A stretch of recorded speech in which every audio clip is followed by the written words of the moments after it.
The cloudiness in my head seemed to dissipate as I drank my second bottle of apple juice. I felt much more alert, and the spots in my vision had gone. Perhaps the drugs the RN had given me were just leaving my system. I looked at the computers, noticing that the internet and telephone still worked. I thought about trying to call for help, but then I remembered the last time the police had shown up. I put the phone back on the receiver, sighing. I made my way through the hospital with a soda in hand, continuously sipping fluids to try to get my energy back up. I found surgery rooms with soiled gloves and sheets next to the operating table, but no other sign of any patients or doctors. A couple soiled scalpels gleamed on the tray, the coating of blood drying and cracking on the carbon steel.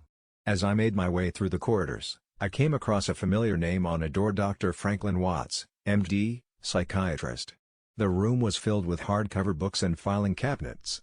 A large desk stood in the middle. I saw a file open on the table. I looked at the name on it, and even upside down, I could read it easily enough: Merriweather, Eli. I grabbed the sheet on top and had started reading it when I heard boards creaking behind me in the halls. "Hello?" I called. "Is someone there?" There was no response, but now I could hear someone breathing. It sounded gurgling and congested, their lungs full of fluid.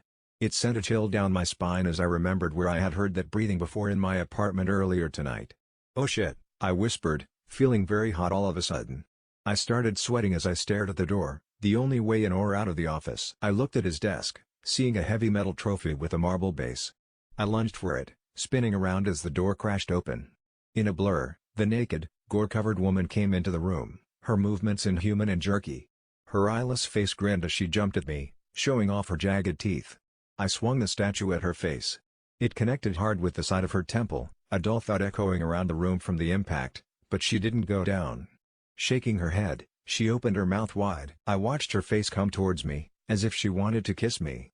But instead, she grabbed me and held my head in place as her mouth snapped forward. I felt a cold stinging on the left side of my head, then an agonizing fire as blood poured from the place where my ear had been. So I grabbed a knife from the kitchen block. I wasn't expecting the person at the door to have my best interests at heart. So, knife in hand, went to the door and stood there for a moment hesitating, as the knocking stopped. Not a surprise considering all the lights were on in the house. They probably saw my shadow. I finally got the courage to open up the door. I cracked it open, hiding my body behind it. "Can we come in?" the girl said before I could muster anything. The relief left as quick as it came. This pit in my stomach grew, not necessarily because of her question but rather the peculiarity of it all.